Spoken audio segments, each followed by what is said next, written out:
اعوذ باللہ من الشیطان الرجیم بسم اللہ الرحمن الرحیم۔ آج ہم سورۃ الرحمن کی آیات 36 سے 45 پر بات کر رہے ہیں۔ یہ گفتگو سورۃ الرحمن احتساب کا میدان کے عنوان سے جو مواد مرتب کیا گیا ہے اس پر مبنی ہے۔ پچھلی آیات میں کائنات اور فنا پر غور و فکر کا پہلو زیادہ تھا، اب لگتا ہے رخ کچھ بدل رہا ہے۔ جی بالکل، آیات 26 سے 35 تک کائنات کی فنا اور آپ کہہ سکتے ہیں اس میں پوشیدہ ایک جلال کا ذکر تھا۔ اب آیات 36 سے 45 اس گہرے غور و فکر کو احتساب کے ایک واضح میدان کی طرف لے جاتی ہیں۔ گویا کائنات اپنے خالق کے سامنے کھڑی ہے جواب دہی کے لیے۔ اور یہ جو بار بار آیت آ رہی ہے فَبِأَيِّ آلَاءِ رَبِّكُمَا تُكَذِّبَانِ، یہ یہاں دلیل سے زیادہ ایک ہیبت، ایک سنجیدگی کا احساس دلاتی ہے نا؟ یقیناً، بالکل، یہ محض سوال نہیں ہے، یہ ہر منظر کشی کے بعد آپ سمجھے دل پر ایک دستک ہے، وجود کو جھنجھوڑتی ہے کہ اتنی نشانیوں کے بعد انکار کیسے؟ اچھا، ان آیات کے اگر ظاہری معنی پر بات کریں تو لہجہ کافی شدید محسوس ہوتا ہے، ایک دم براہ راست خطاب ہے، اے جنوں اور انسانوں کی جماعت۔ یہ تبدیلی کیوں؟ جی، یہ شدت اس لیے کہ غور و فکر کا مرحلہ وہ گزر گیا، اب براہ راست مخاطب کیا جا رہا ہے۔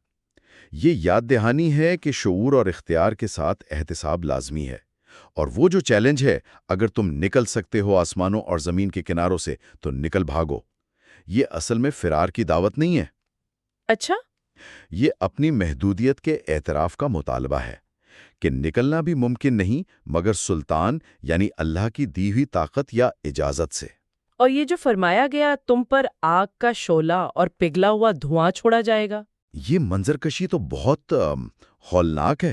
جی، یہ سرکشی اور تکبر کے انجام کی تصویر ہے، الہی قوانین سے، حدود سے تجاوز کی کوشش کا نتیجہ۔ پھر جب آسمان کے پھٹنے کا ذکر آتا ہے، فَإِذَا انشَقَّتِ السَّمَاءُ فَكَانَتْ وَرْدَةً كَالدِّهَانِ، تو گویا پوری کائنات وہ الہی جلال اور انصاف کے ظہور پر گواہ بن رہی ہے، معمول کی حالت ختم ہو رہی ہے۔ ایک آیت تھوڑی حیران کرتی ہے، اس دن کسی انسان یا جن سے اس کے گناہ کے بارے میں نہیں پوچھا جائے گا۔ اس کا کیا مطلب ہے؟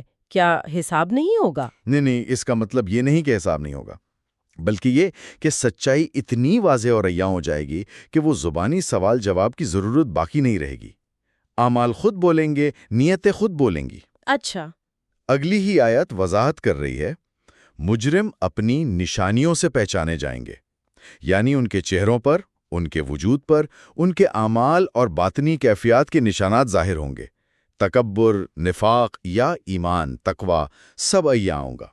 اور ہر منظر کے بعد وہی سوال، فَبِأَيِّ آلَاءِ رَبِّكُمْ، ہمیں یاد دلاتا ہے کہ انصاف کا یہ شدید ترین ظہور بھی اللہ کی نعمتوں میں سے ہے، صحیح، کیونکہ یہ حق کو قائم کرتا ہے۔ یہ تو ہوئی ظاہری پرت۔ اب اگر ہم باطنی یا روحانی سطح پر اتریں تو ان آیات میں کیا پیغام ہے؟ جی، باطنی طور پر دیکھیں تو یہ آیات صرف مستقبل کی عدالت نہیں بلکہ ہر لمحہ انسان کے اندر جو بیداری اور خود احتسابی کا امکان ہے اس کو ظاہر کرتی ہیں۔ وہ جو ہے نا، اگر تم نکل سکتے ہو، یہ نفس کی اس خواہش کی طرف اشارہ ہے جو حدود سے نکلنا چاہتی ہے، اپنی مرضی چلانا چاہتی ہے۔ مگر یہاں سلطان یعنی حقیقی طاقت اور اختیار وہ دراصل الہی علم ہے، معرفت ہے، حق کی پیروی ہے۔ نفس کے دھوکے اور قید سے نکلنے کا یہی واحد راستہ ہے۔ سبحان اللہ! تو سلطان کا مطلب محض طاقت نہیں بلکہ حق کا علم اور اجازت۔ واہ! اور وہ آگ اور پگھلا ہوا دھواں، اس کی باطنی تعبیر کیا ہوگی؟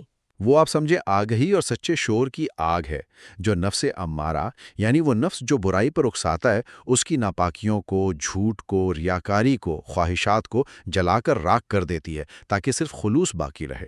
اور آسمان کا پھٹ کر گلاب کی طرح سرخ ہو جانا، یہ تو بہت گہری علامت ہے۔ جی، بہت گہری۔ باطنی طور پر یہ دل کے آسمان کا پھٹنا ہے، یعنی جب ذات پر پڑے غفلت کے لا علمی کے پردے ہٹتے ہیں تو حقیقت اپنی پوری شدت اور جلال کے ساتھ آشکار ہوتی ہے۔ عارفین جیسے ابن حربی رہیں اسے روح کے آسمان کا پھٹنا اور ہیبت کی سرخی کا ظاہر ہونا کہتے ہیں۔ اچھا، جی، اور روزبہان البقلی اسے دل کے اندر کا دن کہتے ہیں، وہ لمحہ جب شعور اپنے ہی اعمال اور اپنی حقیقت سے براہ راست ملتا ہے۔ اور نشانیوں سے پہچانے جائیں گے؟ اس کا باطنی مطلب یہ ہے کہ انسان کی اندرونی حالت، اس کی نیتوں کا نور ہو یا اس کے دل کی تاریکی، وہ اس کے چہرے سے، اس کے وجود سے، اس کے اعمال سے خود بخود ظاہر ہو جاتی ہے۔ سچائی چھپ نہیں سکتی۔ یہ علم تو واقعی بہت گہرا اور غور طلب ہے۔ روزمرہ زندگی میں اس سے کیا سبق ملتا ہے؟ اسے عملی طور پر کیسے اپنایا جا سکتا ہے؟ دیکھیں، پیغام یہ ہے کہ حق کے متلاشی کو اس آگ سے نہیں ڈرنا چاہیے جو جھوٹ کو بے نقاب کرتی ہے، بلکہ اس بے حسی اور غفلت سے ڈرنا چاہیے جو سچائی کو چھپاتی ہے۔ وہ جو پکار ہے، اے جنوں اور انسانوں کی جماعت، یہ صرف تنبیہ نہیں، یہ بیداری کی دعوت بھی ہے۔ حقیقی سلطان یا اختیار وہ دوسروں پر غلبہ پانا نہیں ہے، بلکہ خود کو حق، علم، محبت اور توازن کے سپرد کر دینا ہے۔ جب زندگی کا آسمان پھٹ جائے، یعنی جب معمولی حالات بدلیں، مشکلات آئیں یا مانوس چیزیں ختم ہوں، تو یاد رکھیں کہ وہی رب جو ستاروں کی گردش ناپتا ہے، وہ دل کی ہر دھڑکن اور نیت کو بھی جانتا ہے۔ چہرے پر ہر نشان، جھریاں ہوں، مسکراہٹ ہو، کوئی داغ ہو، یہ ہمارے باطنی سفر کی کہانیاں ہیں۔ انہیں پچھتاوے کا نہیں، بلکہ شکر کا، صبر کا اور یاد دہانی کا گواہ بنائیں۔ بہت خوب کہا۔